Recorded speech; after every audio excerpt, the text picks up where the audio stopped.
چارہ گرے شوق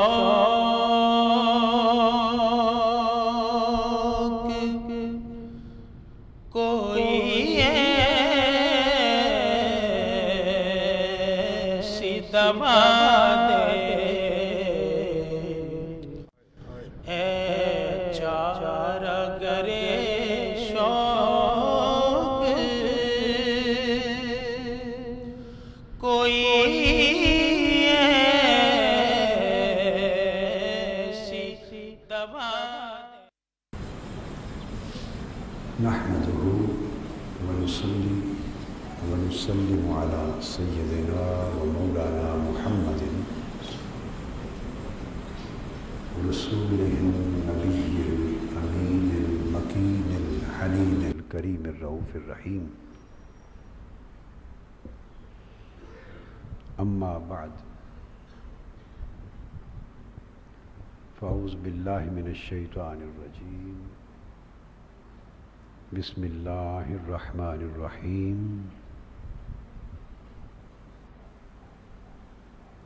حامیم والکتاب المبین.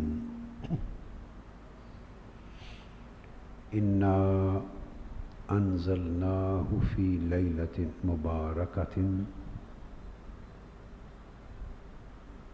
یفرق فیہا کل امر حکیم. صدق اللہ مولانا العظیم.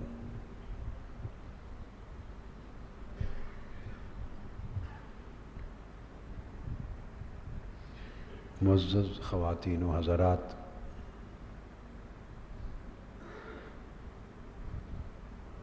طلبہ و طالبات،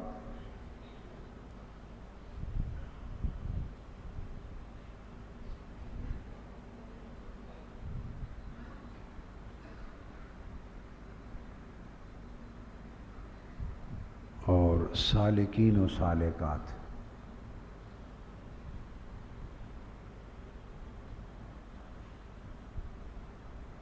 اللہ رب العزت کا شکر ہے جس کی توفیق نے ہمیں نصف شعبان کی اس مبارک رات میں جمع فرمایا. اس مبارک رات کا ذکر اللہ تبارک و تعالی نے قسم کے ذریعے کیا ہے. اس مبارک رات کا ذکر اللہ تعالیٰ نے قسم کے ذریعے فرمایا ہے، اور قسم حامیم والکتاب المبین کے مبارک کلمات سے کھائی.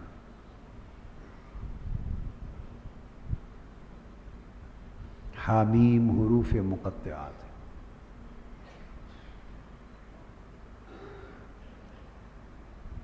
اس سے مراد کیا ہے؟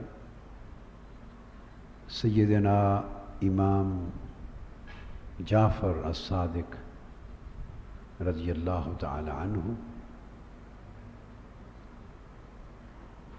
ارشاد فرماتے ہیں کہ یہ چھپے ہوئے علوم میں سے، مخفی علوم میں سے ہے، جو اللہ تبارک و تعالی اپنے خاص بندوں کو ان کے حسب حال عطا فرماتا ہے. ان میں سے حامیم والکتاب المبین اور فیہا یفرق کل امر حکیم. یہ سارا کلام اور اس کے معنی مخفی علوم اور معارف میں سے.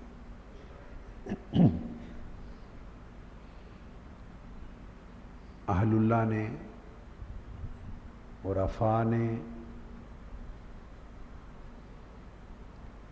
اس کے معنی اور مفہوم اور مراد کے لیے مختلف اشارات کیے. بعضوں نے کہا کہ حامیم امام ابو القاسم قشیری رحمۃ اللہ تعالی علیہ بیان کیا کہ ہا میم میں ہا بھی قسم ہے اور میم بھی قسم ہے، اور ہا کی قسم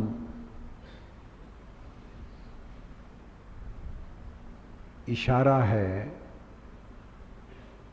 اللہ کے اس حق کا جو بندوں پر ہے۔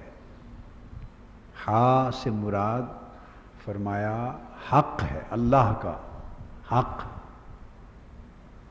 اللہ پاک نے فرمایا مجھے اپنے اس حق کی قسم، مجھے اپنے اس حق کی قسم جو بندوں پر ہے، اور میم سے مراد محبت ہے، اور فرمایا مجھے اپنی اس محبت کی قسم جو مجھے بندوں سے ہے۔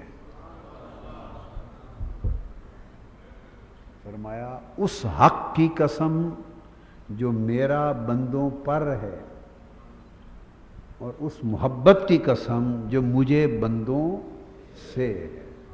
حامیم، اللہ کی شان ہے، اپنے حق کی قسم کھائی اور اپنی محبت کی قسم کھائی۔ حق اللہ کا وہ جو بندوں پر ہے، محبت اللہ کی وہ جو بندوں سے ہے۔ تو گویا پھر جس سے محبت ہوتی ہے اس پر حق بھی ہوتا ہے۔ ماں باپ اولاد سے محبت کرتے ہیں، اولاد پہ شفقت کرتے ہیں، اولاد کو پالتے ہیں اس محبت اور شفقت میں، اولاد کی تکلیفیں اٹھاتے ہیں اس محبت میں، اولاد کو سنوارتے ہیں اس محبت میں، اولاد کے لیے اپنا سب کچھ لٹاتے ہیں اس محبت میں، اولاد کا مستقبل بناتے ہیں اس محبت میں۔ جب اولاد کی محبت میں بہت کچھ کرتے ہیں تو پھر اسی لطف اور کرم اور احسان اور محبت اور شفقت کے نتیجے میں اولاد پر اتنا حق بھی ہوتا ہے، اتنا حق بھی ہوتا ہے، لذا پھر اولاد پر ماں باپ کے اس حق کا ادا کرنا واجب ہو جاتا ہے۔ تو محبت اور حق، ان کے درمیان تلازم کا رشتہ ہے، یہ ایک دوسرے پر انٹر ڈیپینڈنٹ ہوتے ہیں، ریسیپروکلی ریلیٹڈ ہوتے ہیں، ایک دوسرے کے ساتھ ان کا رشتہ یوں ہوتا ہے کہ محبت سے حق جنم لیتا ہے اور حق سے محبت رشتہ جنم لیتا ہے۔ تو اللہ رب العزت نے فرمایا حامیم، لوگو میرا تم پر حق ہے، مجھے اس حق کی قسم، مجھے تم سے محبت ہے، مجھے اس محبت کی قسم۔ اب انسان ظلوماً جہولا ہے، نہ اسے اللہ کے اس حق کی پہچان رہی ہے جو اس پر قائم تھا، اور نہ اسے اللہ کی اس محبت کا ادراک رہا ہے جو اللہ کو بندے سے ہے۔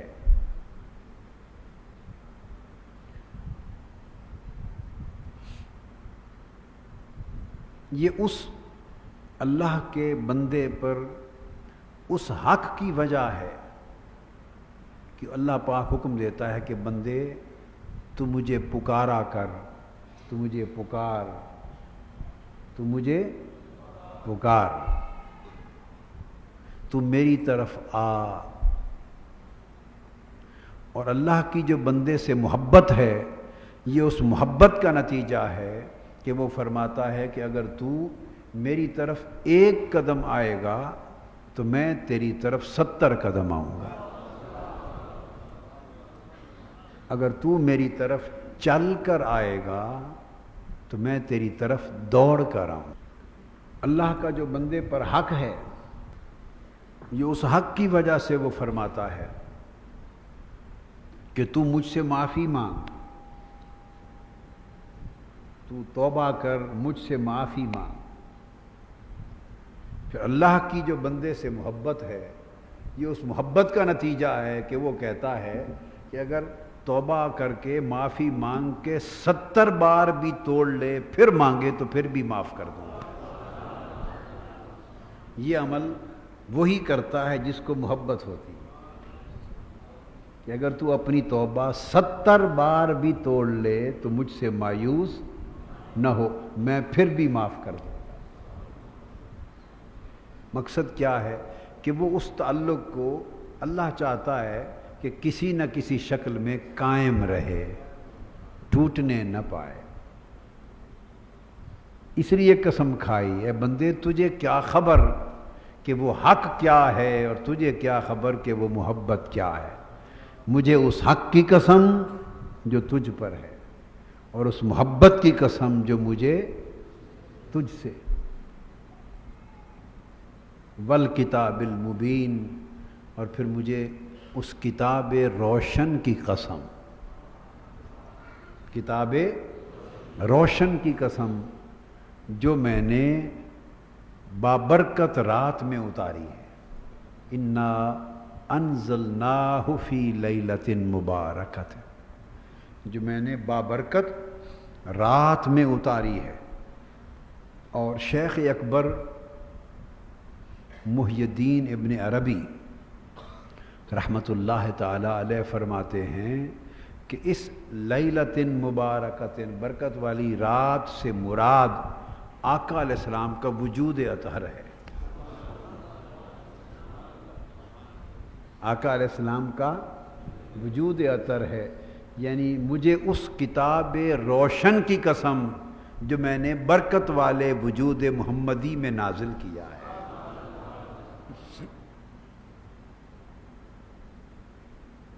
تو حضور کے وجود اقدس کو اگر لیلہ مبارکہ کہا جائے تو حضور کے وجود اقدس کو رات کیوں کہا ہے؟ حضور کے وجود اقدس کو، جسم اطہر کو رات کیوں کہا، دن کیوں نہیں کہا؟ لیلۃ مبارکۃ کیوں کہا ہے رات؟ وجود محمدی صلی اللہ علیہ وآلہ وسلم ہے۔ وہ اس لیے کہا ہے کہ آقا علیہ السلام کے وجود میں روح کا وہ سورج چمک رہا ہے، روح کا وہ سورج چمک رہا ہے کہ اگر وہ جسم کے پردوں میں چھپا نہ ہوتا تو جو دیکھتا آنکھیں اس کی ختم ہو جاتی۔ تو اشارہ فرمایا چونکہ آقا علیہ السلام کے نور کا سورج، روح کا نور کا سورج جو اندر چمک رہا ہے، اس کے اوپر جسم کے پردوں نے ایک کیفیت پیدا کر رکھی ہے جس کی وجہ سے میرے بندے میرے اس محبوب کو دیکھ سکتے ہیں۔ رات ایک پردہ ہوتا ہے سورج پر، رات ایک پردہ ہوتا ہے سورج پر۔ رات خود اندھیری نہیں ہوتی، نہ کوئی دن کی اپنی روشنی ہے، نہ رات کا اپنا اندھیرا ہے۔ جہاں سورج نظر آیا وہ دن کہلایا، جہاں سورج چھپ گیا وہ رات کہلائی۔ یہ تو نظر آنے اور چھپنے کی بات ہے، نظر آئے تو دن ہے، چھپ جائے تو رات ہے۔ نظر آئے تو دن ہے اور چھپ جائے تو رات ہے۔ اس لیے آقا علیہ السلام کا باطن دن ہے، جس میں اطہر رات ہے۔ باطن دن ہے کہ جو باطن کا مطلع ہے، باطن کا جو مطلع ہے، مطلع ہورائزن جو باطن کا ہے، اس پر آقا علیہ السلام کی روح کا سورج چمک رہا ہے۔ اور وہ روح کا جو سورج ہے انوار الہیہ کا سورج چمک رہا ہے، انوار الہیہ کا سورج چمک رہا ہے۔ اور اس نور کا عالم یہ ہے کہ مالا اعلیٰ اور سدرۃ المنتہا اور عرش معلیٰ کے جو انوار ہیں وہ بھی اس نور کے سامنے ہیج ہے، اس نور کے سامنے بجھ جاتے ہیں۔ اب ایسا نور روح محمدی صلی اللہ علیہ وآلہ وسلم کا جو باطن کے مطلع پر چمک رہا ہے، اگر وہ اس دنیا میں ظاہر ہو جاتا تو پھر حضور کو نہ کوئی دیکھ سکتا، عالم ہی جل جاتا، آنکھیں جل جاتی، دنیا جل جاتی، نہ کوئی پیروی کر سکتا، نہ کوئی اطاعت ہوتی، نہ کسی کو شریعت ملتی، نہ کوئی اسوہ بنتا۔ تو مقصود جلانا تو نہیں تھا، مقصود جلانا تھا۔ جلانا لوگوں کو روشن کرنا مقصود تھا، جلا دینا تو مقصود نہیں تھا۔ روشن کرنا مقصود تھا، جلا دینا مقصود نہیں تھا۔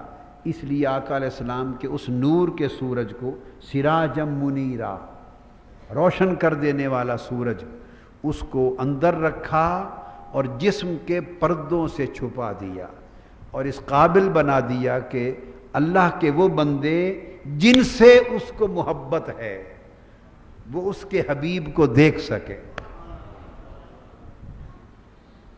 جن سے اس کو محبت ہے وہ اس کے حبیب کو دیکھ سکے۔ تو اب فرمایا لوگوں قسم ہے مجھے اپنے حق کی، قسم ہے مجھے اپنی محبت کی، اور قسم ہے اس کتاب روشن یعنی اپنے کلام روشن کی جس کو میں نے وجود محمدی کے پردوں میں اتارا ہے۔ یہ تو ایک معنی ہے۔ اب اس کا ایک اور معنی جو عرفاء نے بیان کیا وہ یہ، انا انزلناہ فی لیلۃ مبارکۃ، فرمایا ہا میم، قسم ہے ہا کی، قسم ہے میم کی، قسم ہے ہا کی اور قسم ہے میم کی۔ شیخ روز بہان بقلی شیرازی رحمۃ اللہ علیہ فرماتے ہیں کہ ہا سے مراد، کہ عرفاء نے، اہل اللہ نے، خواص نے کہا کہ ہا اس سے مراد اللہ کی وہ وحی خاص ہے جو بغیر واسطہ جبرائیل کے حضور سے کلام کیا گیا۔ ہاں سے مراد وہ وحی ہے، کیا؟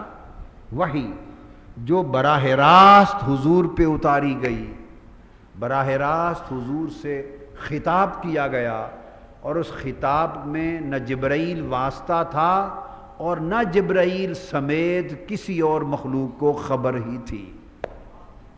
فَأَوْحَا إِلَىٰ عَبْدِهِ مَا أَوْحَا، پس اس نے وحی کی براہ راست اپنے بندہ خاص کی طرف جو اس نے وحی کی۔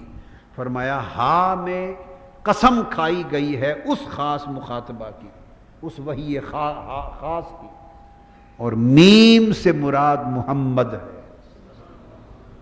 قسم ہے، فرمایا مجھے اپنے اس کلام خاص کی جس کی کسی کو خبر نہیں، اور قسم ہے میم مجھے اپنے حبیب محمد کی جن سے براہ راست میں نے کلام کیا۔ فَأَوْحَا إِلَىٰ عَبْدِهِ مَا أَوْحَا، فرماتے ہیں حامیم اس امر کی طرف اشارہ ہے، اس امر کی طرف اشارہ ہے۔ اور وَالْكِتَابِ الْمُبِينِ، اور پھر قسم ہے اس کتاب کی جو میں نے واسطے کے ذریعے اتاری۔ سو قسم ہے اس وحی کی جو بغیر واسطے کے محبوب کو دی، اور قسم ہے اس وحی کی جو واسطہ جبرائیل سے کتاب کی شکل میں دی۔ انا انزلناہ فی لیلۃ مبارکۃ، ہم نے یہ کتاب بابرکت رات میں اتاری ہے۔ اور ایک روایت میں آتا ہے کہ اس بابرکت رات سے مراد شعبان کی 15ویں رات ہے۔ یہ شب برات جسے آپ کہتے ہیں، یہ جو 15 شعبان کی، نصف شعبان کی رات ہے، ایک روایت کے مطابق لیلہ مبارکہ سے مراد یہ رات ہے۔ اب آپ سوچیں گے کہ اس 15 شعبان کی رات میں قرآن اور اللہ کی کتاب کیسے نازل ہوئی؟ تو ایک حدیث میں آتا ہے اس کا جواب۔ ارشاد فرمایا کہ اللہ تبارک و تعالی نے لوح محفوظ سے قرآن کو آسمان دنیا پر اس رات میں اتارا۔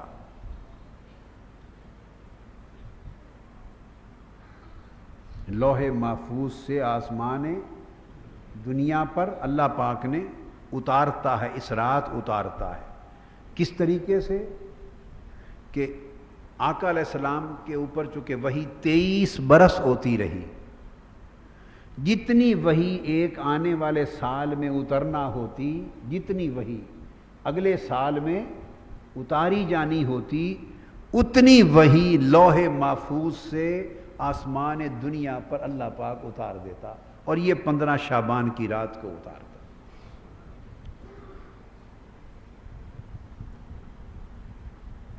ایک ارشاد فرمایا لیلۃ القدر کے لیے، انا انزلناہ فی لیلۃ القدر، کہ ہم نے اسے لیلۃ القدر میں نازل کیا۔ اس کے لیے ارشاد فرمایا گیا کہ اللہ تعالیٰ نے لوح محفوظ سے بیت العزت پر اس لیلۃ القدر میں سارا قرآن اتار دیا۔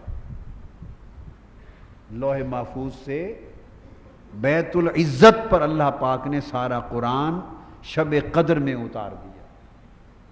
اب تطبیق دونوں روایات اور حدیث کے درمیان ایڈجسٹمنٹ، تطبیق یہ بنتی ہے کہ دونوں معنی یکجا یوں ہوتے ہیں کہ لوح محفوظ سے ایک مقام پر اللہ نے لیلۃ القدر میں سارا قرآن اکٹھا اتار دیا، پھر اس مقام سے آسمان دنیا تک جب 15 شعبان آتی تو پورے سال 15 شعبان سے اگلی 15 شعبان تک پورے سال میں پھر جتنا قرآن حضور علیہ الصلوۃ والسلام پر نزول فرمایا جانا ہوتا، اتنا حصہ پھر جبرائیل امین کو دے دیا جاتا، اتارا جاتا آسمان دنیا پر، اور وہ حصہ پھر اپنے اپنے مقرر دن، مقرر وقت پر، مقرر ضرورت کے مطابق جبرائیل امین اللہ کے امر سے لے کر حضور کے قلب اطہر پہ اترتے رہتے۔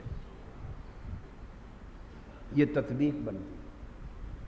تو گویا 15 شعبان میں اتنا قرآن اتارا جاتا آسمان دنیا پر جتنا اگلا پورا سال آقا علیہ السلام پہ نازل کیا جانا تھا۔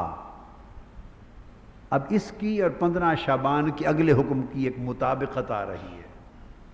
اس رات کی خصوصیت یہ ہے کہ اس رات میں اگلے سال کی ضرورت کے مطابق قرآن آسمان دنیا پر اتار دیا جاتا تھا، جس کو جبرائیل امین پھر حسب حکم الہی ضرورت کے مطابق لے کے اترتے رہتے۔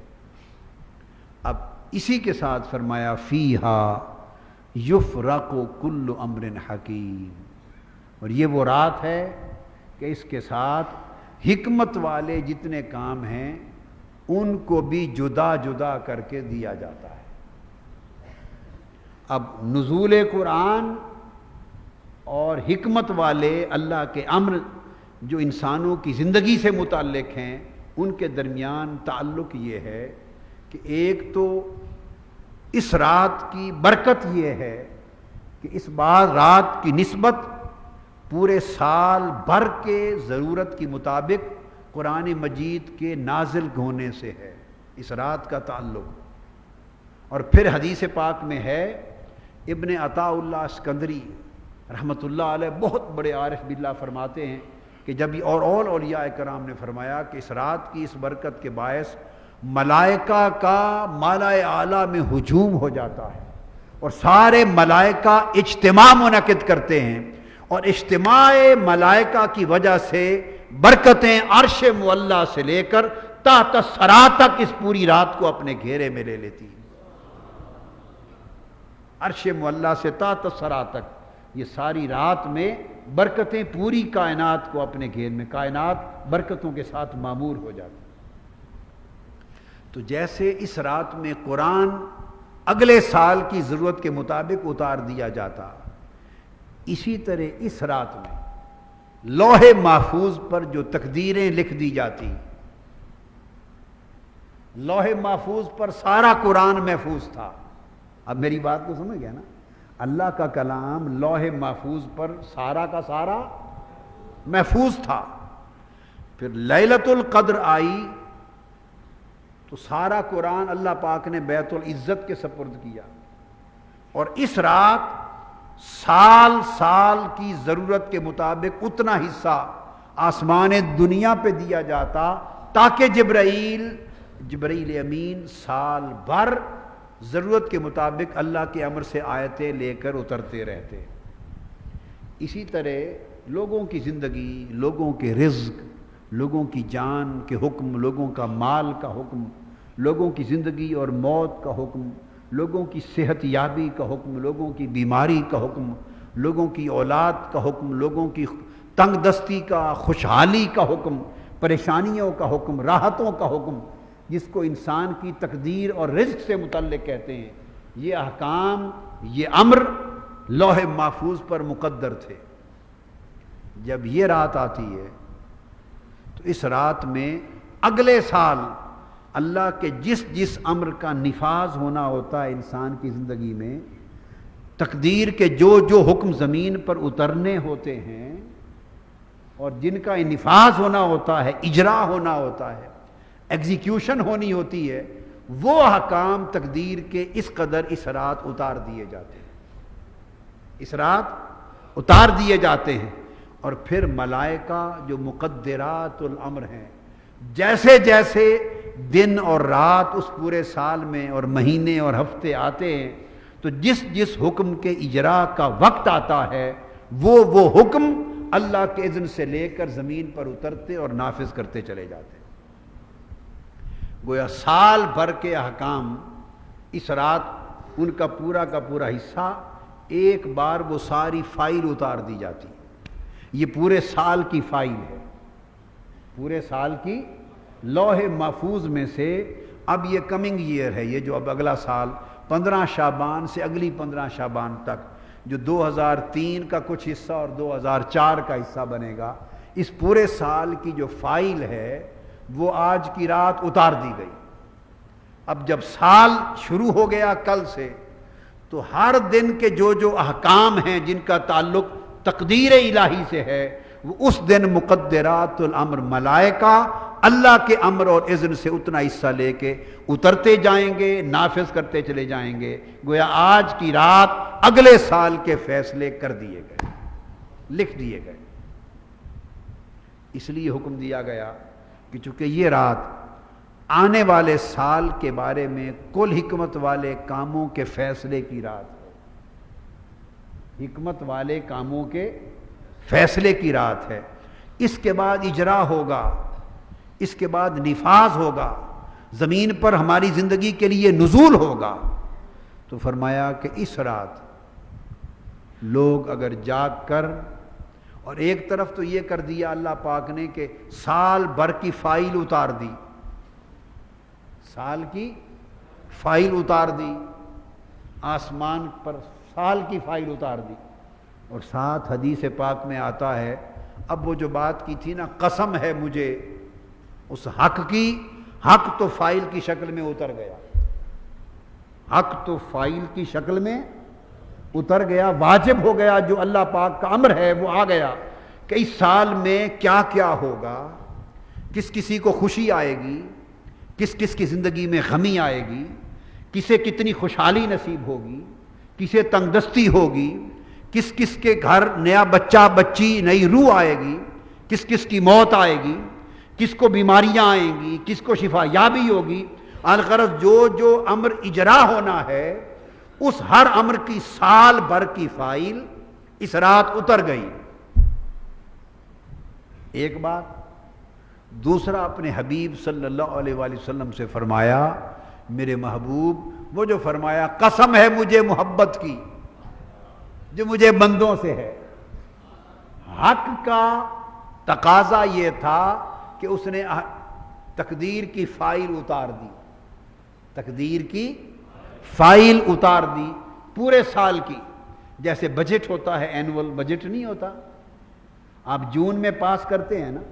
اب کوئی اگر پوچھے جی یہ بات سمجھ میں نہیں آئی، کیا مطلب ہے؟ یہ سال کا اکٹھی تقدیریں، یہ اکٹھی تقدیریں سال میں جو پاس ہوتی ہیں، اس کی مثال ایسے ہے جیسے ہر سال آپ جون میں اپنا بجٹ پاس کرتے ہیں. تو اس سال رزق کی، احکام کی، تقدیر کی فائل اس طرح پاس ہوتی ہے جیسے ہر سال جون میں قومی اسمبلی میں آپ کا بجٹ پاس ہوتا ہے. ہوتا ہے یا نہیں ہوتا؟ بولیے. ہوتا ہے. اللہ پاک نے زمین پہ جو نظام رکھے ہیں یہ اس کے نظام کے کسی نہ کسی نظام کی جھلک ہوتی ہے. پوری دنیا کی ہر ملک میں بجٹ پاس ہوتے ہیں نا، پوری دنیا میں بجٹ پاس ہوتے ہیں سال کے. تو سمجھیں آج انسانوں کی تقدیر کا بجٹ پاس ہو رہا ہے.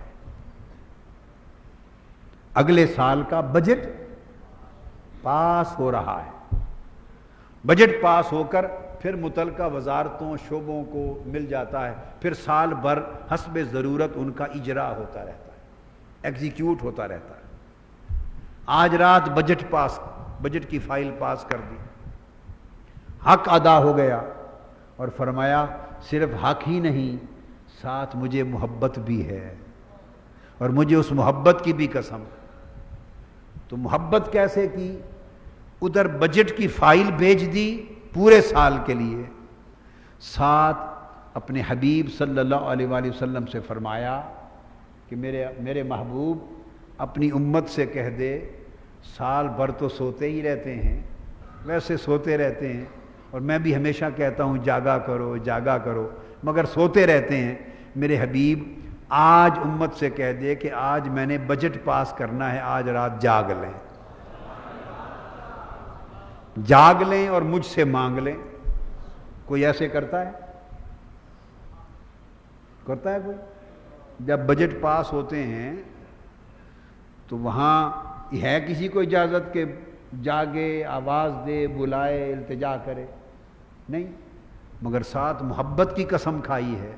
تو محبت کا تقاضا یہ ہے کہ فرمایا میرے حبیب صلی اللہ علیہ وسلم امت سے فرما دیں کہ آج میں نے بجٹ پاس کرنا ہے، نیکسٹ ایئر کا بجٹ پورے سال کا، لہذا آج نہ سوئیں، آج نہ سوئیں صبح سحری تک.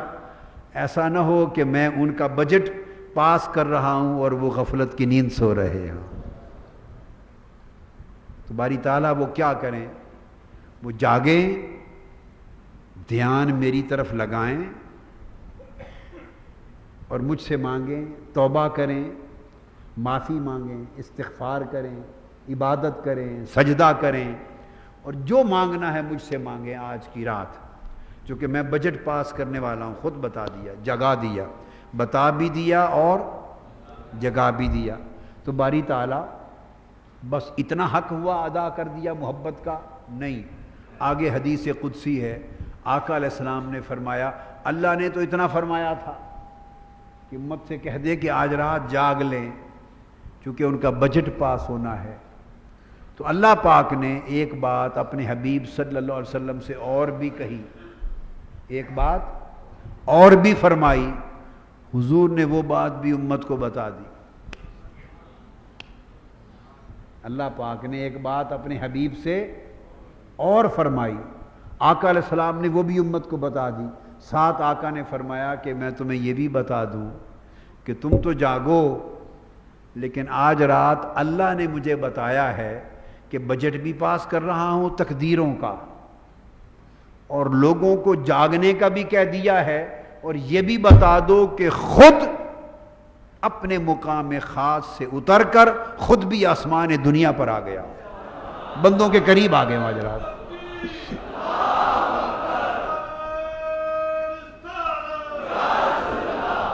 تو حدیث قدسی میں ہے، آقا علیہ السلام نے فرمایا کہ شعبان کی نصف شعبان کی جب رات آتی 15 شعبان، تو اللہ پاک خود بھی اتر کے آسمان دنیا پہ آ جاتے ہیں اپنی شان کے لائق.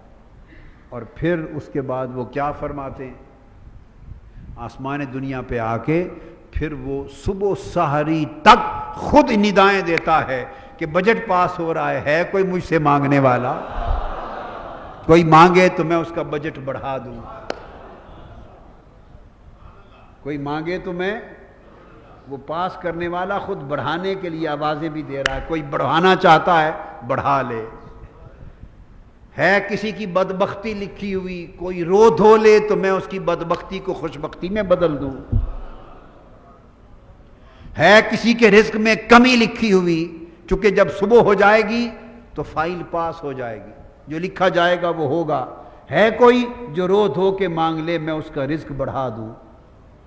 ہے کوئی جس کے اوپر گناہوں کا بوجھ ہے وہ رو کے معافی مانگ لے میں اسے معاف کر دوں۔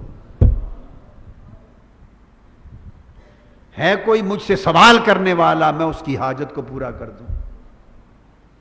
تو صبح و سحری کے وقت بجٹ پاس ہوتا ہے، اس سے پہلے اللہ پاک آوازیں دے دے کر بندوں کو بلاتا ہے، فرماتا ہے کہ بجٹ پاس ہونے سے پہلے جو مانگنا ہے مانگ لو، میں تمہاری فائل میں داخل کرتا جاؤں گا۔ اس لیے آپ کو جگایا ہے، اس لیے جگایا ہے۔ اور اب آخری بات، جو خاص بات کہنا چاہتا ہوں، آج کی رات کے لیے خاص مضمون ہے کہ پھر آج کی رات اس سے معافی مانگنے، اس سے طلب کرنے، اس سے سوال کرنے، اس کو راضی کرنے کی صورت کیا ہو، راضی کرنے کی صورت کیا ہو، تو اس سے راضی کرنے کی صورت نماز ہے۔ کیا بولیے؟ نماز۔ نماز کون سی وہ آج بتاتا ہوں، نماز کون سی وہ آج بتاتا ہوں۔ حضرت حاتم اصم رحمۃ اللہ تعالی علیہ سے کسی نے پوچھا، اپنے زمانے کے بڑے شیخ تھے، اکابر اولیاء اللہ میں سے تھے، ان سے پوچھا حضرت آپ نماز کیسے پڑھتے ہیں؟ نماز کیسے؟ میں جب خطاب ختم کروں گا تو آج چاہوں گا کہ آپ ایسی نماز پڑھیں، آج ایسی نماز پڑھیں۔ پھر صفیں آپ بنا لیں گے، کوئی گلیوں میں چلا جائے گا، جہاں جہاں جگہ ملے گی بکھر جائیں گے، روشنی مدھم کر دیں گے، ختم کر دیں گے، ہلکا ہلکا اندھیرا ہوگا اور تنہائی کی کیفیت ہوگی، اور وہ نماز پڑھیں گے آج جو میں آج سمجھاؤں گا، تاکہ اسی نماز کے پڑھنے میں دستخط، فائلوں پہ دستخط کا ٹائم ہو جائے، اور اس نماز سے بہتر سوال کوئی نہیں ہے۔ نماز سے بہتر، نماز پڑھ رہے ہوں گے، رو رہے ہوں گے، طلب کر رہے ہوں گے، تو وہ آپ کی فائل پہ سائن کر دے گا، فائل پاس کر دے گا۔ اور جس نے نماز جتنی سنوار کے پڑھ لی اور جس کی نماز اسے پسند آ گئی اس کو پاس کر دے گا۔ حضرت حاتم اصم سے پوچھا نماز آپ کیسے پڑھتے ہیں؟ تو آپ نے فرمایا میں جب نماز کا وقت ہوتا ہے تو 2 وضو کرتا ہوں۔ بس ابھی بڑے دھیان سے سننی ہے بات آپ نے۔ پہلا حصہ 15 شعبان کی جو رات ہے اس کی اہمیت کے بارے میں میں نے چند کلمات کہے، اور اب یہ حصہ آج کی رات کے بیان کا ہے، مضمون کا ہے، آج کی رات کا پیغام کیا ہے وہ دینا چاہتا ہوں۔ بالکل گم ہو جائیں۔ شیخ حاتم اصم نے فرمایا کہ جب نماز کا وقت داخل ہوتا ہے تو 2 وضو کرتا ہوں۔ کتنے؟ بولیے۔ 2 وضو کرتا ہوں۔ ایک وضو پانی سے کرتا ہوں اور ایک وضو توبہ سے کرتا ہوں۔ بولیے کتنے وضو کرتا ہوں؟ اور آپ نے اب کتنے وضو آج کرنے ہیں؟ اور آج کر لیں اور یہ سبق یاد رہ جائے تو اس کو سال بھر دہراتے رہیں، ہر رات دہراتے رہیں اور ہر نماز میں دہراتے رہیں، جتنا دہرا سکیں۔ اگر نماز ہی سنور گئی تو سب کچھ سنور گیا۔ تو آج کے بعد سبق جتنا بھی یاد رہ جائے اس قدر تبدیلی نماز میں آ جانی چاہیے. نماز پڑھنے میں بولیے تبدیلی آ جانی چاہیے. میں نے کیا بولا ہے؟ نماز پڑھنے میں جو نماز آج سیکھیں آج کے بعد اس نماز کو شروع کر دیں. اللہ جس قدر توفیق عطا کرے. فرمایا کہ ایک وضو تو پانی سے کرتا ہوں اور پانی کے دوران ایک وضو توبہ سے کرتا ہوں. اور توبہ سے وضو کرنے کے لیے آنکھیں بند کر لیں, ادھر ہاتھ دھوتے رہیں. کیا؟ ہاتھ دھوتے رہیں اور آنکھیں بند ہوں تو جو پانی گرے تو ساتھ اپنے دل کی زبان سے پورے دھیان کے ساتھ التجا کریں, مولا جیسے میرے ہاتھ دھل گئے اس طرح میرے ہاتھوں کے گناہ بھی دھو دے اور آئندہ میرے ہاتھوں کو گناہوں سے پاک کر دے. جب منہ میں کولی کریں تو عرض کریں باری تعالیٰ جس طرح کولی سے میں نے اپنا منہ زبان اور حلق صاف پاک کر لیا آج میرے منہ کے گناہ بھی دھو دے اور آئندہ اس توبہ کے پانی سے وہ پاکیزگی عطا کر کے میرا منہ اور میری زبان گناہ سے پاک ہو جائے.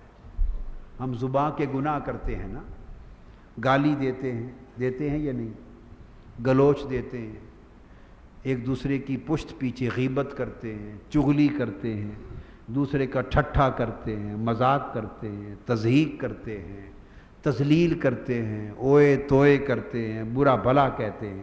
سارا کچھ جو زبان سے کہتے ہیں اس سے کیا ہوتا ہے؟ زبان پلید ہوتی رہتی ہے, زبان نجس ہوتی رہتی ہے, پلید ہوتی رہتی ہے. اب آپ خود دیکھیں کہ جسم نجس ہو تو نماز نہیں ہوتی, لباس نجس ہو بولیے تو نماز نہیں ہوتی, اور اگر زبان پلید اور نجس ہو تو اس سے اللہ کا ذکر کیسے قبول ہوگا؟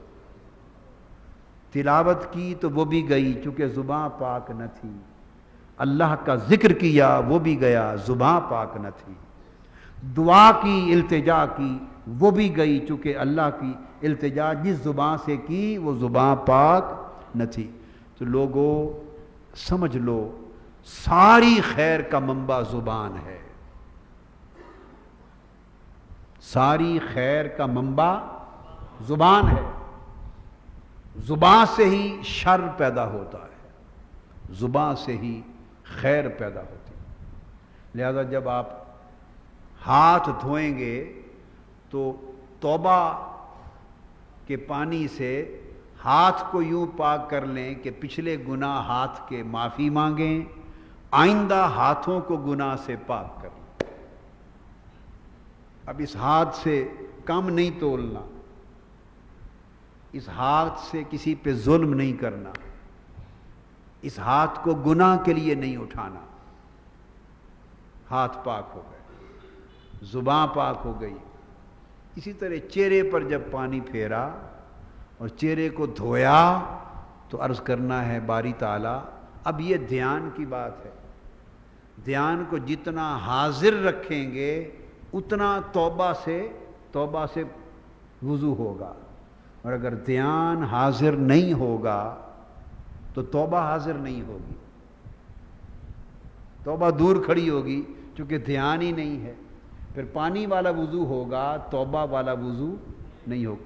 تو جب چہرے پر پانی آیا اور چہرہ دھویا تو عرض کریں گے دل کی زبان سے دھیان کے ساتھ, اپنے دھیان کی زبان سے عرض کریں گے مولا میرے چہرے کے گناہ بھی دھو دے, چہرے کے گناہ بھی. اب اس چہرے میں آنکھیں ہیں تو آئندہ آنکھیں گناہ نہ کریں, اس کسی شے کو نہ دیکھیں جس کو دیکھنا گناہ ہے. کانوں سے کوئی ایسی چیز, اسی طرح چلتے جائیں گے. چہرہ دھو دیا تو چہرے کی توبہ کے پانی سے چہرہ دھل گیا, چہرے کے گناہ صاف ہو گئے, اور آئندہ چہرہ رخ کسی گناہ کی طرف نہ ہو. بازو دھوئیں گے تو اپنے جو اعضاء ہیں ان کے گناہ صاف ہو گئے, دھل گئے. سر کو مسح کریں گے اس طرح ایک ایک عضو کا آپ جب وضو میں اس کا غسل کریں گے، مسح کریں گے، دھوئیں گے، اس عضو کو دھوتے ہوئے اپنے ہر اس عضو کو گناہ سے پاک کرتے چلے جانا۔ جب کانوں میں پانی ڈالیں گے، انگلی ماریں گے تو کہیں گے باری یہ انگلی مار دی، باری تعالیٰ آج کے بعد میں توبہ کرتا ہوں کہ میرے کان کوئی غیبت نہ سنے، میرے کان گناہ کی آواز نہ سنے، میرے کان کسی کی چغلی نہ سنے، میرے کان کوئی ایسی آواز، کوئی گفتگو نہ سنے جس کے سننے سے تو ناراض ہوتا ہے۔ تو کانوں کو گناہ سے روک دیا، آنکھوں کو گناہ سے روک دیا، زبان کو گناہ سے روک دیا، ہاتھوں کو گناہ سے روک دیا، حتیٰ کہ پاؤں دھونے تک پہنچے تو پاؤں کو گناہ سے روک دیا۔ پاؤں کو تو حضرت حاتم اصم نے فرمایا کہ میں ایک وضو پانی سے کرتا ہوں اور ایک وضو توبہ سے کرتا ہوں۔ اب آپ وضو جو کریں گے وہ توبہ سے کریں گے، ساتھ کیا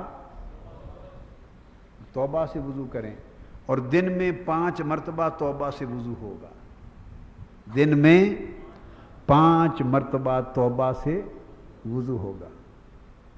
اب ایسا تو پھر نہیں ہوگا جب توبہ سے وضو ہو گیا تو یہ تو نہیں ہو گیا بھی ذرا ٹھہر میں وضو کرتے گن لینا تیرے نال میں ذرا 1 منٹ رک، میں نماز پڑھتے تو پھر بھگت لینا تینے، جی ٹھیک ہے نا، یا بھئی میں تیری ایسی تیسی کر دینا بھی کراں کہ میں اس لیے ذرا وضو کیتی بیٹھا، میں نماز دی حالت بیٹھا ورنہ تیری جرت نہ ہوندی گل کرن دی۔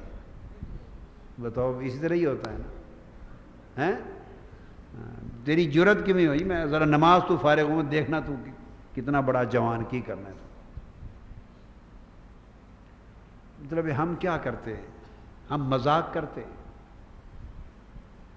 ہم مذاق کرتے ہیں۔ جب وضو ہے دھونا، کیا تو ظاہر کو بھی دھو لیا اور باطن کو بھی دھو لیا۔ دھو لینے کے بعد آپ نے دھویا اس لیے کہ جو نجاست تھی، جو غلاظت تھی، جو میل تھا، کچیل تھا، وہ سارا میل کچیل اتر جائے اور صاف شفاف ہو جائیں اور آپ ہلکا ہو جائیں۔ اور جس وضو نے آپ کی روح اور باطن کو ہلکا نہ کیا وہ وضو کیا ہوا؟ تو وضو کے ساتھ گناہ بھی دھلنے چاہیے۔ وضو کے ساتھ آقا علیہ السلام نے فرمایا کہ کسی نے پوچھا یا رسول اللہ آپ اپنی امت کو قیامت کے دن کیسے پہچانیں گے، کیسے پہچانیں گے؟ آقا علیہ السلام نے فرمایا میں ان کے وضو والے اعضاء سے پہچانوں گا۔ یا رسول اللہ وضو والے اعضاء کی کیا پہچان ہوگی؟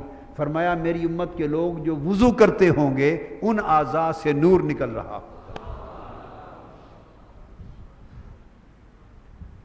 تو وضو ایسا ہونا چاہیے کہ اعضاء منور ہو جائیں۔ بولیے، وضو ایسا ہونا چاہیے کہ اعضاء منور ہو جائیں، اور یہ تب ہوگا ایسا وضو کہ جب وضو شروع کریں اور ادھر آپ کی لذت اور کیفیت شروع ہو جائے۔ لذت اور کیفیت شروع ہو جائے، بس وضو کیا ہے؟ تیاری ہو رہی ہے۔ کیا ہو رہی ہے؟ تیاری ہو رہی ہے مالک کی بارگاہ میں جانے کی، تیاری ہو رہی ہے۔ تو پورا جب تیاری کا تصور آ جاتا ہے تو پورا دھیان ہوتا ہے یا نہیں ہوتا؟ آپ امتحان کی تیاری کرتے ہیں تو پورا دھیان ہوتا ہے کہ نہیں؟ تو جب تیاری ہوتی ہے کسی چیز کی تو سارا دھیان اس میں آ جاتا ہے۔ تو یہ اب تیاری ہو رہی ہے کس کی؟ حاضری کی۔ کس کی؟ حاضری کی۔ تو سارا دھیان وضو کے اندر آ جانا چاہیے، مرکوز ہو جانا چاہیے پوری توجہ کا وضو میں، تو تب وضو توبہ سے ہوگا۔ تو حاتم اصم نے فرمایا کہ وضو توبہ سے کرتا ہوں، پھر جب میں نماز کے لیے مصلی پر کھڑا ہوتا ہوں، سنا تو میں حکایت رہا ہوں حضرت حاتم اصم کی، مگر اس لیے سنا رہا ہوں کہ ادھر سنتے جائیں، ادھر تصور کو پکاتے جائیں۔ جتنا حصہ بھول گیا، جتنا یاد رہ گیا اس کو جما لیں۔ وہ اس کو جما لیں، جتنا یاد رہ گیا اس کو جما لیں اور اس کو جاری کر دیں آج سے۔ فرمایا پھر جب میں مصلی پر کھڑا ہوتا ہوں تو میں اپنے چہرے کے سامنے، آنکھوں کے سامنے کعبۃ اللہ کرتا ہوں۔ جب آپ وضو کر لیں گے توبہ کے پانی سے تو جب مصلی پر کھڑے ہوں گے، اب نماز پڑھیں گے جو اب اس نماز میں آنکھوں سے کعبۃ اللہ کو دیکھیں گے۔ اب صاف ظاہر ہے ان آنکھوں سے کعبہ نظر نہیں آئے گا، تو پھر خیال کی آنکھیں ہیں، تصور کی آنکھیں ہیں، اپنے تصور کی آنکھوں سے کعبے کو دیکھیں گے۔ وہ انوار اتر رہے ہیں اور کعبے کا سیاہ غلاف حرم کعبہ میں، حرم کے اندر ایک عجیب نور بھری کیفیت پیدا کر رہا ہے، اور آپ کی آنکھیں اس نورانی غلاف کعبہ پر اور کعبے کے دروازے پر جڑی ہیں، چشم تصور میں کعبہ دیکھیں گے۔ اور فرمایا شیخ حاتم نے کہ پھر میں اپنی یہ دو ابرو ہیں، دو ابرو، ان دو ابروؤں کے درمیان مقام ابراہیم کو دیکھتا ہوں۔ چہرہ کعبے کی طرف کر لیتا ہوں، مسجد حرام کی طرف، اور جو ابرو ہیں یہ آنکھیں، یہ اوپر جو آئی بروز، ان کے درمیان مقام ابراہیم کو کرتا ہوں۔ وہ مقام جس پر سیدنا ابراہیم علیہ السلام کے قدم ہیں، ان کو اپنے ابروؤں کے درمیان کرتا ہوں، اور کھڑے ہو کر کعبہ کی طرف متوجہ ہو کر اپنے دائیں طرف جنت کو دیکھتا ہوں، بائیں طرف دوزخ کو دیکھتا ہوں۔ اس حالت میں کھڑے ہونا ہے نماز میں، دائیں طرف جنت کو دیکھتا ہوں، بائیں طرف دوزخ کو دیکھتا ہوں، اور نماز میں جہاں کھڑے ہوتے ہیں آپ تو قدم ہوتے ہیں، قدم پل صراط پہ ہوتا ہے، قدم پل صراط پہ ہوتا ہے۔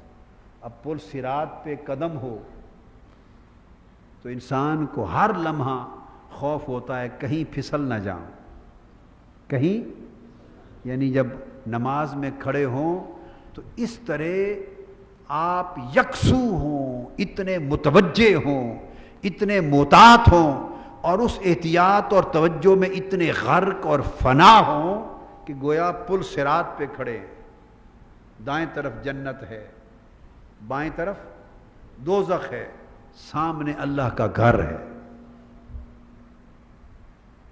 یہ دیکھتا ہوں، اور فرماتے ہیں کہ اپنے پیچھے ملک الموت کو دیکھتا ہوں کہ وہ پہنچ چکا ہے میرے پیچھے، اور بس اسی نماز کی آخری مہلت ہے، روح قبض کرنے والا ہے۔ تو میں نماز اس کیفیت میں پڑھتا ہوں کہ زندگی کی آخری نماز ہے، ملک الموت میری پشت کے پیچھے پہنچ چکا ہے۔ اب آپ سوچیں اگر تصور میں یہ آ جائے کہ نماز زندگی کی آخری نماز ہے تو انسان کیا کسر چھوڑے گا؟ بس اس کیفیت کو نماز میں پیدا کر لیں، اس کیفیت کو نماز میں پیدا کر لیں۔ جب اس کیفیت کے ساتھ، اس تصور کے ساتھ آپ نماز میں داخل ہو جائیں تو نماز بدل گئی یا نہیں؟ بولیے، بدل گئی نا؟ تو اس کیفیت کے ساتھ نماز میں داخل ہوں، اور جب اللہ اکبر کرے، حضرت شیخ خاتم اسم کا بیان ختم ہوا، اب آگے بیان کر رہا ہوں، ان کا بیان ختم ہوا۔ جب انہوں نے آپ کو نماز میں داخل کر دیا، اس کیفیت کے ساتھ نماز میں داخل کر دیا، داخل ہو کر آپ نے کہا اللہ اکبر، تکبیر تحریمہ کہی، اور تکبیر میں ہاتھ اٹھائے، تو اس طرح ہاتھ اٹھانا یہ آپ نے اللہ کی تعظیم میں ہاتھ اٹھا لی۔ اللہ کی تعظیم میں پوری کائنات، دنیا و ما فیہا، ہر شے سے اس کی تعظیم میں ہاتھ اٹھا لی۔ باری تعالیٰ میں نے تیری تعظیم میں ہر شے سے ہاتھ اٹھا لیے ہیں، سو میرا دل بھی ہر شے کی محبت سے اٹھ جائے۔ ہاتھ اٹھا لیے، دل بھی ہر شے کی محبت سے اٹھ جائے، اللہ اکبر، ہر شے سے ہاتھ اٹھا لیے، ایسے اللہ کی طرف سیدھے کر لیے ہاتھ۔ اس کے بعد آپ نے اللہ اکبر کہہ کر قیام کیا۔ قیام اللہ کی بارگاہ میں حرمت اور ادب کا قیام، اس کی تعظیم میں ہر شے سے ہاتھ اٹھائے اور اس کی بارگاہ میں حضوری کے ساتھ ہاتھ باندھ کر جیسے غلام آقا کے بارگاہ میں کھڑا ہو جاتا ہے، بس اس طرح اس کی بارگاہ میں ادب اور حرمت کے ساتھ کھڑے ہو جائیں۔ دست بستہ کھڑے ہیں، ہاتھ اٹھا دیے۔ اب کوئی ما سوی اللہ شریک نہیں رہا آپ کے دھیان میں، آپ کے خیال میں، آپ کے تصور میں، اور اس طرح اپنے آپ کو ہر ما سوی اللہ کے دھیان سے پاک کر کے دست بستہ غلام بنا کر مولا کے حضور کھڑا کر دیا۔ اللہ، اور پھر اس کے بعد آپ نے کلام شروع کیا، الحمدللہ رب العالمین، ایاک نعبد و ایاک نستعین۔ مولا اب یہ جو قرات کر رہے ہیں، قرات اللہ والوں کی سرگوشیاں ہیں اللہ کے ساتھ۔ ہائے ہائے، کیا ہائے، کیا سرگوشیاں ہیں اللہ کے ساتھ، سرگوشیاں ہیں۔ ساری کیفیتیں طاری کر کے آپ نے کہا الحمدللہ رب العالمین، سونے رب کتنا چنگا ہے تو،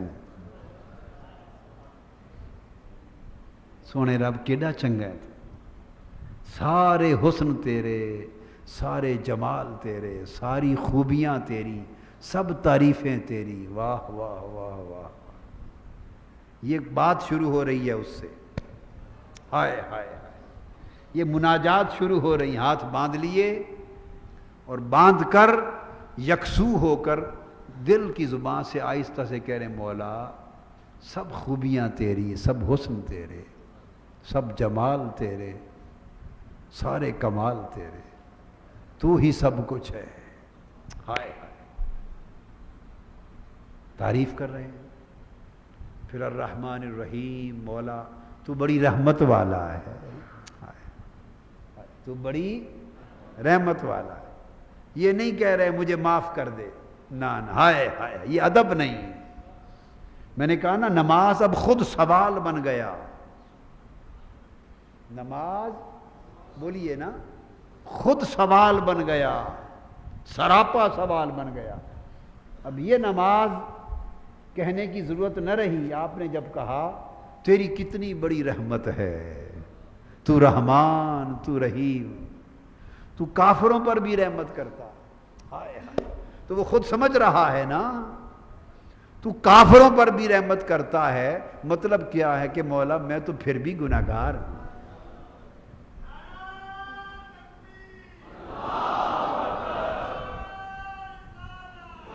ہائے ہائے، تو کافروں پر بھی رحمت کرتا ہے، کیا مطلب ہے؟ میں تو پھر بھی بولیے نا گناہگار ہوں۔ پھر پہنچا مالک یوم الدین، تو یوم سزا و جزا کا مالک ہے۔ اچھا مفہوم، مراد بتا رہا ہوں۔ اچھا مالک تو معاف کر دے تو تیری رحمت ہے، معاف کر دے تو تیری رحمت ہے، میرا کوئی حق نہیں، معاف کر دے تو تیری رحمت ہے، معاف نہ کرے گرفت کر لے تو مالک ہے، مالک یوم الدین۔ جو معاف نہ کرے گرفت کر لے، پکڑ لے، حساب کر لے تو مالک ہے۔ بس اتنی بات کہہ کے چھوڑ دی، اتنی بات کہہ کر جو مولا تو سزا دے تو مالک ہے، معاف کر دے تو تیری رحمت ہے۔ ایاک نعبد و ایاک نستعین، مولا میری کیا ہے، میری تو بندگی بھی تیرے لیے، میری تو بندگی بھی تیرے لیے ہے، میں تو بندہ ہی تیرا ہوں۔ ایاک نعبد، میں تو بندہ ہی تیرا ہوں۔ کیا مطلب ہے؟ اور کس سے جا مانگوں؟ بندہ ہی تیرا ہوں۔ ایاک نستعین، اس لیے سائل بھی تیرا ہو، ہائے سائل بھی تیرا ہو۔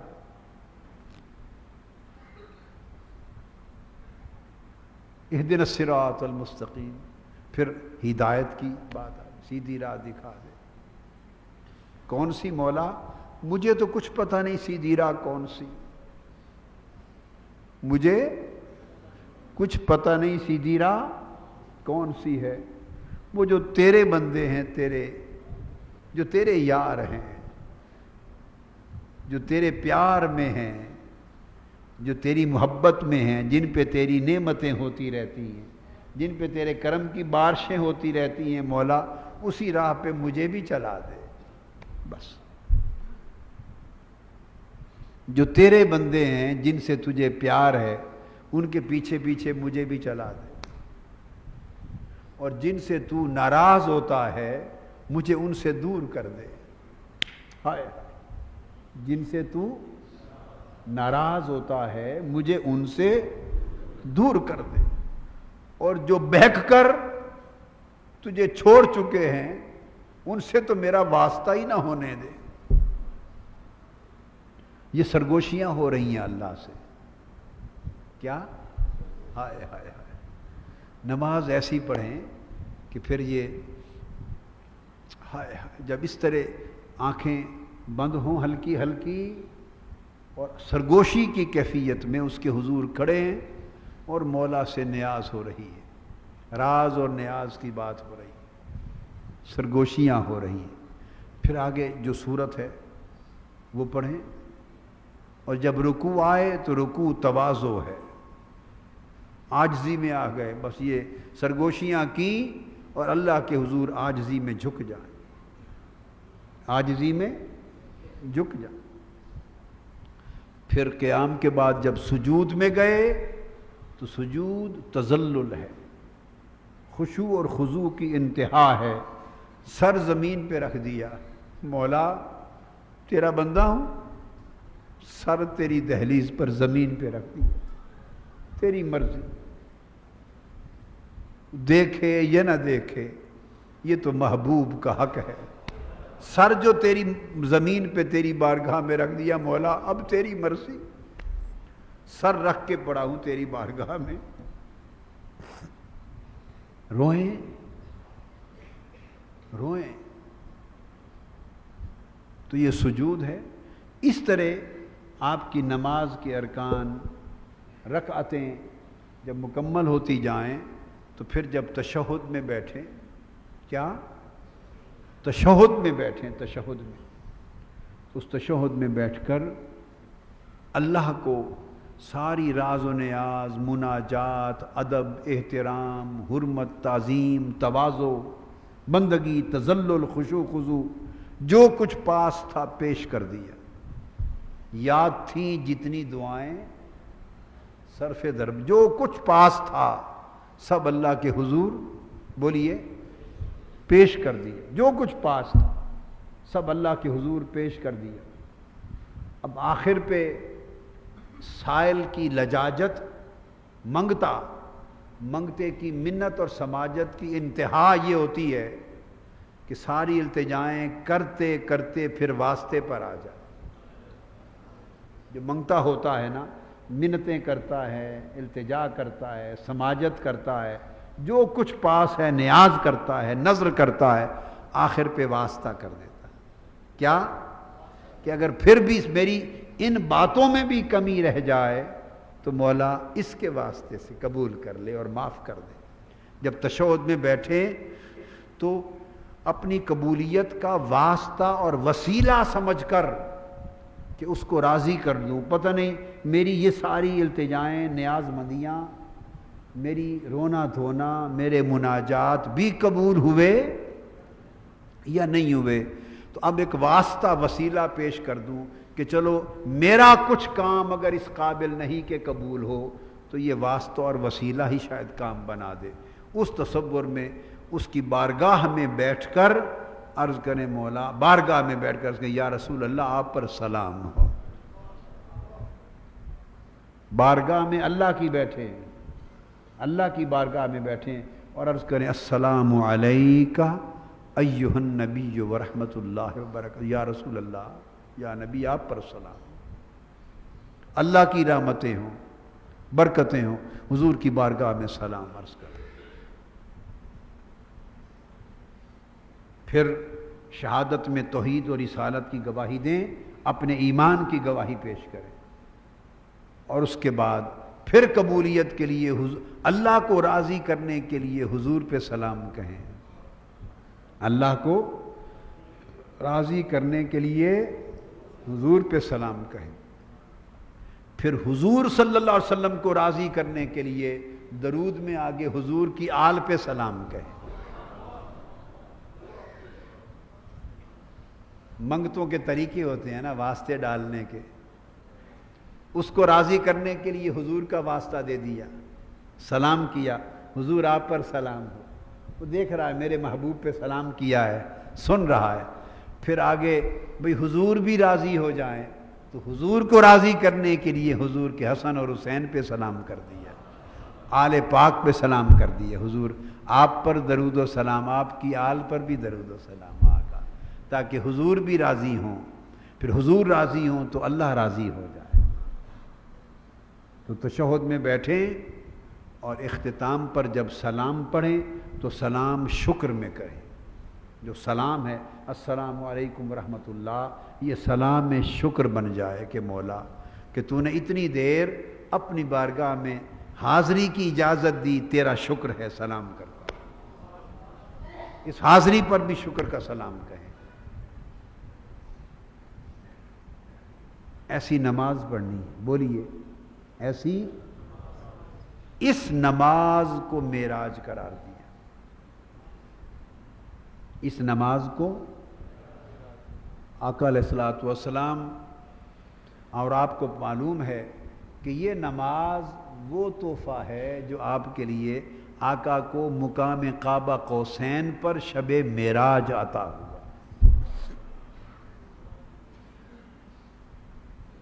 باقی بیشتر عبادتیں زمین پر اتری،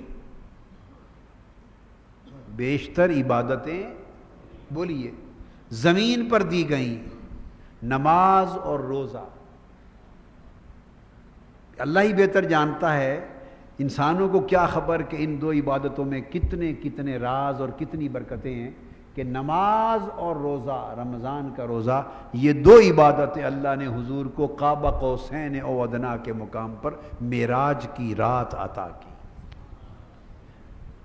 اور جب آقا علیہ السلام معراج کی رات اوپر گئے تو قربت، آقا علیہ السلام کو قربت کے مقام پر اوپر لے جایا گیا، تو آپ کے لطائف کو، روحانی لطائف کو معراج ہوا، ہر لطیفہ کو معراج ہوا، اور ہر ایک مقام کی بلندی ہوئی، تو آپ کا نفس مبارک معراج، اس کا معراج ہوا تو وہ قلب اطہر، دل کے مقام پر فائز ہو گیا۔ آقا علیہ السلام کے قلب اطہر کا معراج ہوا تو دل روح کے مقام پر چلا گیا، فائز ہو گیا۔ آقا علیہ السلام کی روح مقدسہ منورہ کو معراج ہوا تو آپ کی روح سر کے مقام میں سر پر فائز ہو گئی۔ آقا علیہ السلام کے مقام میں سر کا معراج ہوا تو وہ مقام سر مقام خفی پر فائز ہو گیا، اور آقا علیہ السلام کے مقام خفی کا معراج ہوا تو وہ مقام اخفا پر فائز ہو گیا۔ جب آپ کے سارے لطائف معراج پا گئے تو اللہ کی قربت میں، اللہ کے وصال میں، اس مقام پر آقا کو یہ شان مل گئی کہ حضور کے سب نشان بے نشان ہو گئے، نشان بے نشانی میں بدل گئے، نشان بے نشانی میں بدل گئے، تعینات اس کے انوار میں گم ہو گئے،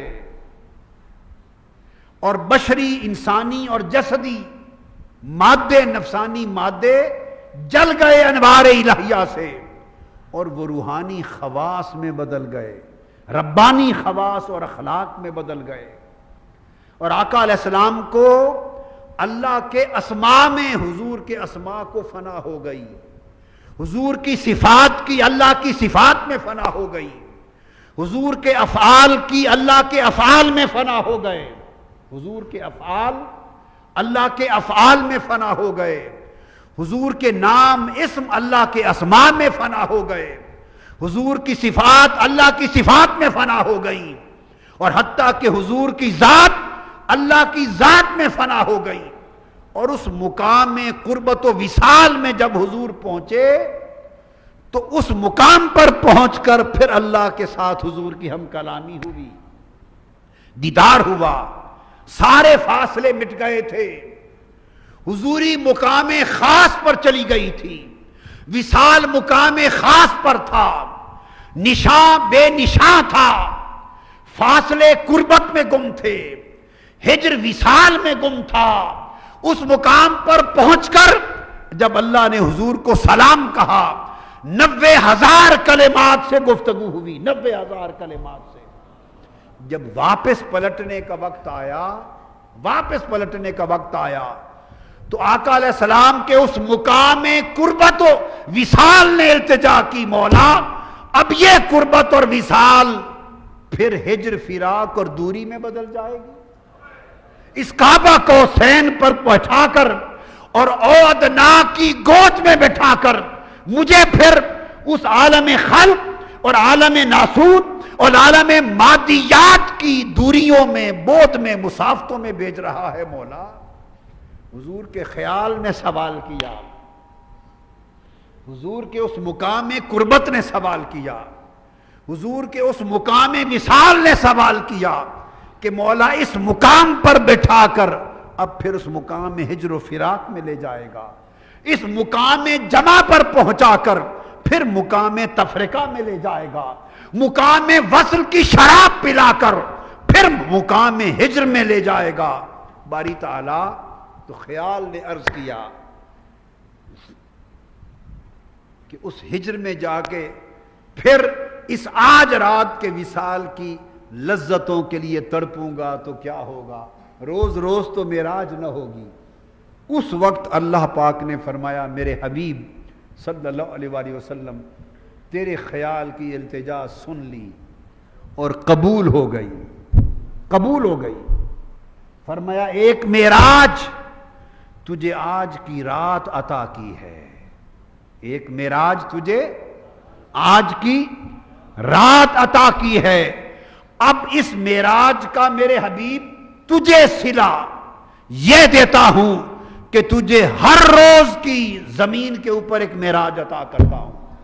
جب تیرا دل معراج کی شب مقام کعبہ قوسین او ادنا کے ان لمحے قربت کو یاد کرے، جب تجھے اس لمحے کی قربتیں یاد آئیں، اس لمحے کی وصلتیں یاد آئیں، دیدار کی یہ گھڑیاں یاد آئیں، میرے ساتھ سرکوشی، مخاطبہ اور ہم کلامی کے یہ لمحے یاد آئیں، میرے سمیع و بصیر ہونے کی لذتیں یاد آئیں، میری قربت اور وصال کی اس منزل پہ بیٹھنا یاد آئے اور مجھے بے حجاب تکنا یاد آئے۔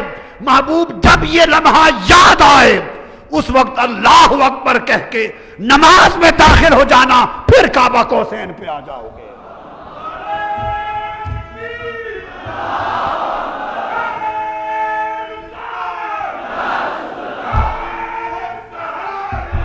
میرے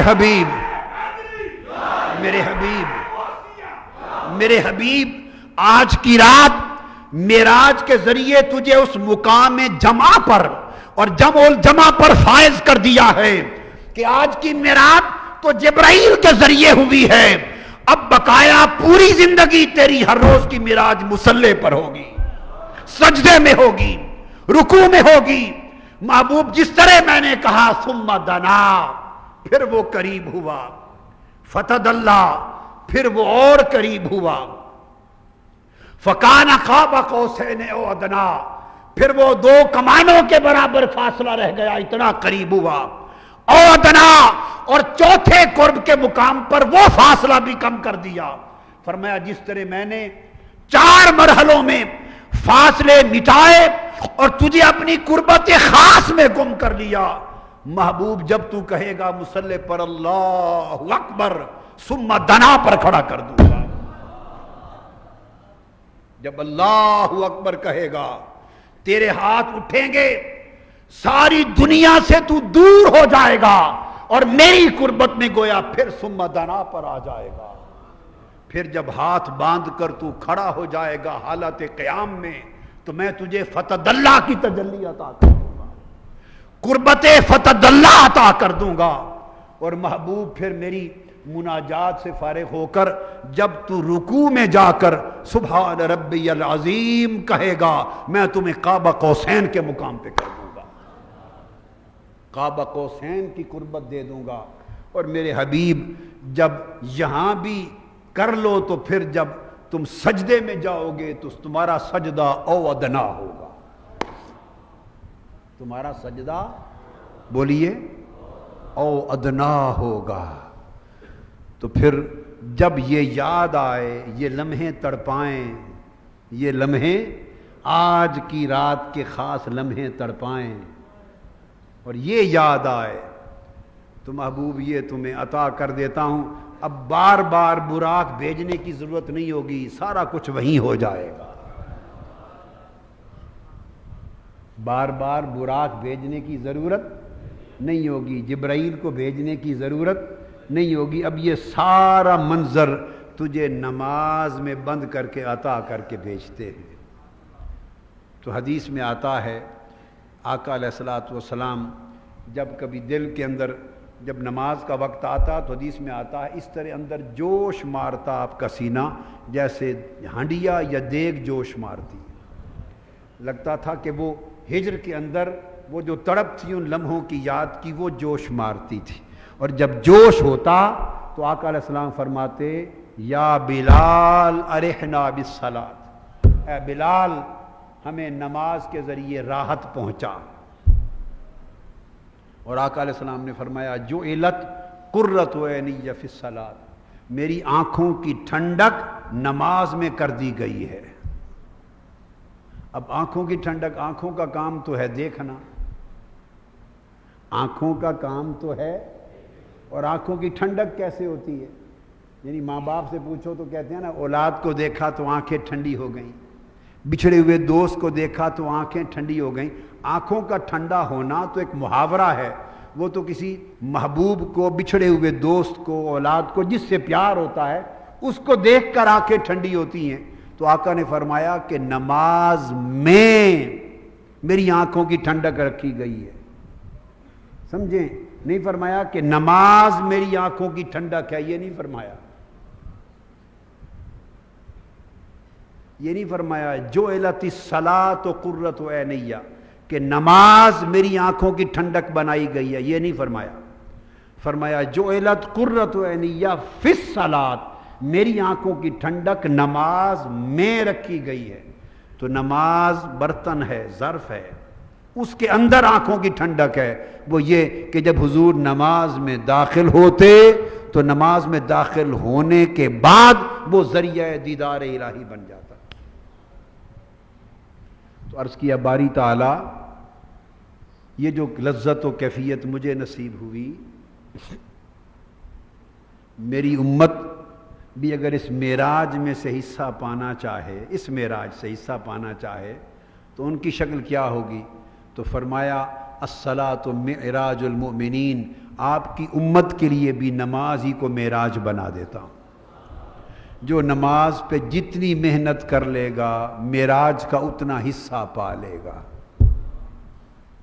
تو نماز کو سنوارنا دراصل نماز کو معراج بنانا ہے، اور نماز معراج کیسے بنے اس کے لیے سبق میں نے بتا دیا، اس کے لیے سبق، اس راستے پر مشق کریں، محنت کریں، جتنی محنت کریں نماز اتنی معراج بنتی چلی جائے گی۔ تو یہ نماز توبہ بھی ہے، یہ نماز قبولیت بھی ہے، یہ نماز قربت بھی ہے، یہ نماز دیدار بھی ہے، یہ نماز وصال بھی ہے، جس کی مرضی جو کر لے۔ بولیے یہ نماز توبہ ہے، بولیے اونچا نماز، یہ نماز قبولیت ہے، یہ نماز قربت ہے، نماز دیدار ہے، نماز وصال ہے۔ یہ سب کچھ تب ہے اگر یہ نماز سراپا بندگی بن کے ہو۔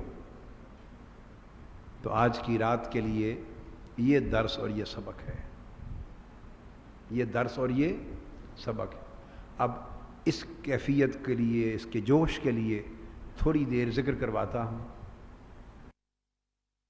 حسبی ربی، دوسرے 2-4 گھنٹے ہوتے ہیں ذکر کرنے کے لیے، آپ نے پڑھنا ہے تو ذکر کرنے کے لیے 4 اور گھنٹے زور سے کریں، ذکر کے لیے پیچھے اللہ حسبی ربی جل اللہ ما فی قلبی غیر اللہ، حسبی ربی جل اللہ ما فی قلبی غیر اللہ، حسبی ربی جل اللہ ما فی قلبی غیر اللہ،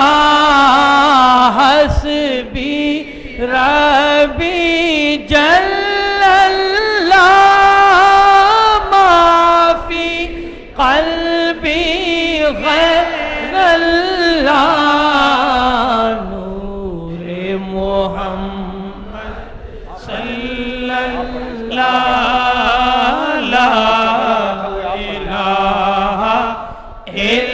اللہ، لا الہ الا اللہ، لا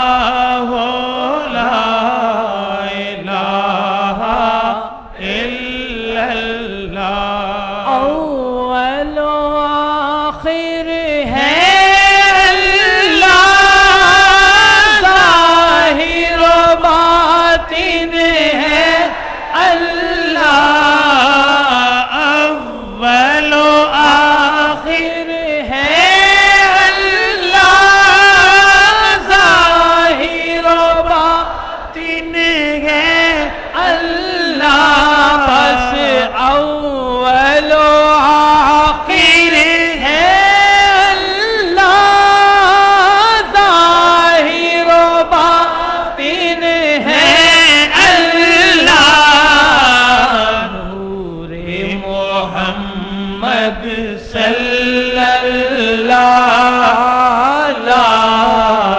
الہ الا اللہ، لا الہ الا اللہ، لا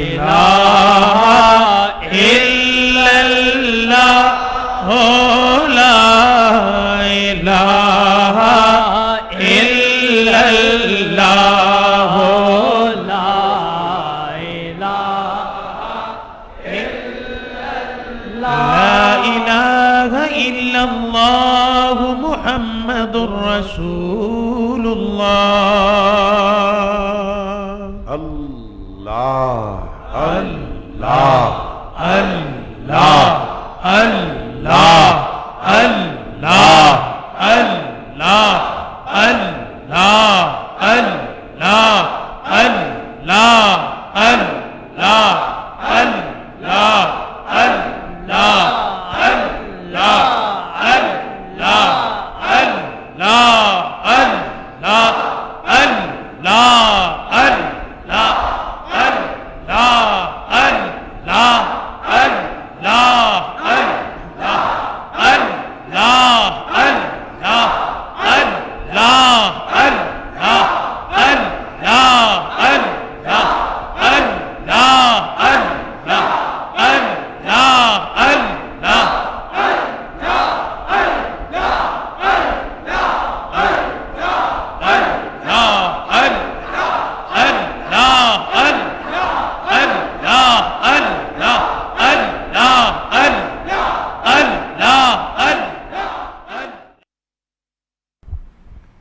ربنا ظلمنا انفسنا وان لم تغفر لنا وترحمنا لنكونن من الخاسرين لا الہ الا انت سبحانک انی کنت من الظالمین۔ یا اللہ ہمارے جسم بھی تیری بارگاہ میں حاضر ہیں، ہماری روحیں تیری بارگاہ میں حاضر، ہماری جبینیں تیری بارگاہ میں حاضر، ہمارے چہرے تیری بارگاہ میں حاضر، ہمارا ظاہر تیری بارگاہ میں حاضر، ہمارا باطن تیری بارگاہ میں حاضر۔ مولا ہمارے جسم تیرے غلام، ہماری روحیں تیری غلام، ہمارے دل تیرے غلام، ہمارے باطن تیرے غلام، ہمارا خیال تیرے غلام، ہماری زبان تیری غلام، ہمارے کلمات تیری زبان، ہمارا دھیان تیرا غلام۔ مولا تیری بارگاہ میں آج کی رات سراپا غلام ہو کر، سراپا سائل بن کر، سراپا گناہ، سراپا نافرمانی، سراپا غفلت، سراپا بدبختی، سراپا محرومی، سراپا محرومی آج کی رات تیری بارگاہ میں حاضر ہے، اور تو نے اس رات کو لیلہ مبارکہ قرار دیا۔ مولا آج کی رات تیرے امر کے فیصلے ہونے، مولا آج کی رات تو نے فیصلے فرمانے،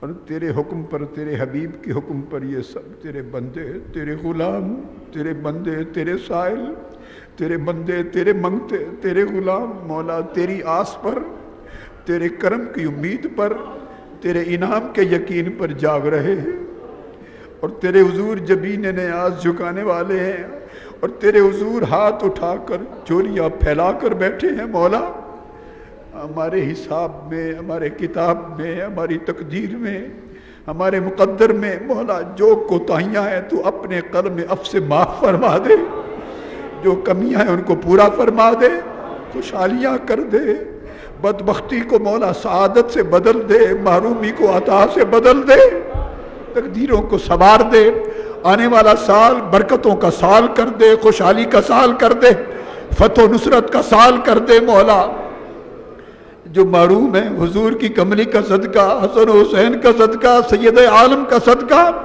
آج کی رات نصف شعبان کی رات کا صدقہ، اور تیرے مقرب بندوں کی عبادتوں کا صدقہ، ان کی التجاؤں کا صدقہ، ان کے آنسوؤں کا صدقہ۔ مولا جو اولاد کے طالب ہیں آج کی رات اس آنے والے سال میں ان کے لیے اولاد لکھ دے، اولاد عطا فرما دے، ان کی جھولیاں ہری کر دے۔ مولا جو گناہگار ہیں آج کی رات سب کے گناہ معاف فرما دے، سب کی توبہ قبول فرما دے، سب کی بخشش فرما دے۔ مولا جو بیمار ہیں سب کو شفا یابی اور صحت یابی عطا فرما دے، جو بیمار ہیں سب کو شفا یابی، صحت یابی فرما دے۔ آج کی رات مولا شفا یابی کی انعام کر دے، سب کو شفا، سب کو سلامتی خیریت کا انعام فرما دے۔ اولاد کے طالبوں کی جھولیاں اولاد سے ہری کر دے، جن کو تو نے اولاد دی ہے مولا ان کی اولاد کو نیک، صالح، پرہیزگار، متقی، سعید بنا دے۔ پریشان حالوں کی جملہ پریشانیاں آج کی رات ختم فرما دے، جن کے رزق میں تنگی ہے ان کو فراخی عطا فرما دے، برکتوں وسعت والا رزق دے دے۔ مولا جو محروم ہیں انہیں اپنی عطاؤں سے نواز دے، بدبختی کو سعادت سے بدل دے، ہماری نافرمانی کو طاعت سے بدل دے، ہماری غفلتوں کو مولا مستعدی سے، اطاعت سے، عبادت سے بدل دے، ہمارے جہل کو اپنی معرفت سے بدل دے۔ مولا ہمارے گناہوں کو اپنی فرما برداری سے بدل دے، اور مولا جفا کو رضا سے بدل دے، اپنی عطا سے بدل دے، اپنی رضا سے بدل دے۔ میرے مولا سب کے مقدر بدل دے، سب کی جھولیوں میں لطف و کرم کی خیرات پیدا فرما دے۔ مولا اپنی معرفت کے نور سے سب کے سینے روشن فرما دے، ہماری جبینوں اور چہروں کو اپنا نور عطا کر، ہمارے دلوں کو اپنا نور عطا کر، ہماری آنکھوں کو اپنی شاہد میں ہجر میں رونے والا بنا، اپنا خوف دے مولا، اپنی خشیت دے، اپنی امید دے، اپنی عطا دے، اپنی یقین دے، ایمان دے، توکل دے، عبادت دے، طاعت دے، محبت دے، معرفت دے، قربت دے، اپنا وصال دے، اپنا دیدار دے مولا، اپنا دیدار عطا کر، اپنے بندوں کی صف میں شامل فرما لے۔ آج کی رات پردے اٹھا دے میرے مولا، کرم کر دے، اگلا سال فتح کا فتح سال کر، کامیابی کا سال کر، اپنی نصرت کا سال کر، خیر و برکت کا سال کر، امن و سلامتی کا سال کر، عافیت کا سال کر مولا۔ سب کے نام اعمال آج کی رات خیر کے ساتھ لکھ، پچھلی سب کوتاہیاں معاف فرما، اپنے لطف و کرم سے معاف فرما، ہمارے گناہوں کو نہ دیکھ، ہماری لغزشوں کو نہ دیکھ، ہماری کوتاہیوں کو نہ دیکھ، ہماری نااہلیوں کو نہ دیکھ، نافرمانیوں کو نہ دیکھ مولا، اپنا کرم دیکھ اور آج کی رات کی برکتیں دیکھ۔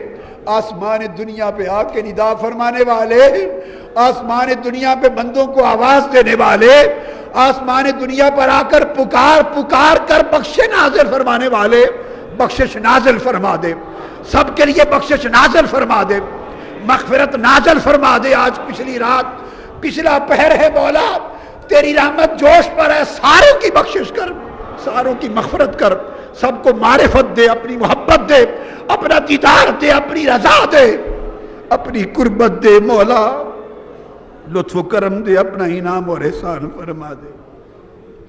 مصطفی انقلاب کے لیے عظمت لکھ دے، اس تحریک کے لیے کامیابی لکھ دے، اس تحریک کے مقدر میں فتح لکھ دے، عروج لکھ دے، نصرت لکھ دے مولا، اس قافلے کو منزل تک پہنچانا لکھ دے۔ آنے والا سال حاضرین میں سے ہر ایک کے مقدر کو سنوار دے، ہر ایک کے لیے خیر کا باعث کر، پوری امت کے لیے باعث خیر کر، پاکستان کے لیے باعث خیر کر، پورے عالم اسلام کے لیے باعث خیر کر، اسلام اور عالم اسلام کے لیے باعث خیر کر۔ سب کے دلوں میں جو جائز حاجتیں ہیں مولا تو پوری فرما دے اپنی خیرات سے، جو حاجتیں تیری بارگاہ میں پیش ہیں پوری فرما، ان کی مرادیں پوری فرما، ان کی دعوات قبول کر، ان کی مرادیں سن لے مولا اور کرم فرما دے۔ کوئی خالی نہ رہے، کوئی تنگ دست نہ رہے، کوئی خالی نہ رہے، کوئی گناہ کے بوجھ میں نہ رہے، کوئی محروم نہ رہے مولا، کوئی بدبخت نہ رہے، کوئی گناہ کے بوجھ میں نہ رہے مولا، کوئی تجھ سے دور نہ رہے، کوئی جاہل نہ رہے، کوئی تیری معرفت سے اندھا نہ رہے مولا، کسی کا دل مردہ نہ رہے، کسی کی روح تاریک نہ رہے۔ ایسا نور عطا کر، ایسی قربت عطا کر، ایسا فضل عطا کر، ایسا کرم عطا کر، ایسا انعام عطا کر، ایسا احسان عطا کر کہ مولا یہ سب تیرے ہو جائیں اور تو ہم سب کا ہو جائے مولا۔ ہر غیر سے ہمیں پاک کر دے، ہر اس عمل سے پاک کر دے جو تجھ سے دور کرتا ہے، ہر اس عمل سے ہمیں بچا لے جو تجھے ناراض کرتا ہے مولا۔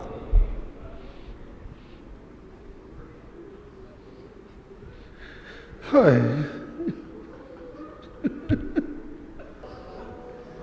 ہائے، اللہم صلی وسلم وبارک علی سیدنا و مولانا محمد وعلی آلہ وصحبہ اجمعین برحمتک یا ارحم الراحمین۔ لا الہ الا اللہ محمد رسول اللہ۔ ہے چارگر شوق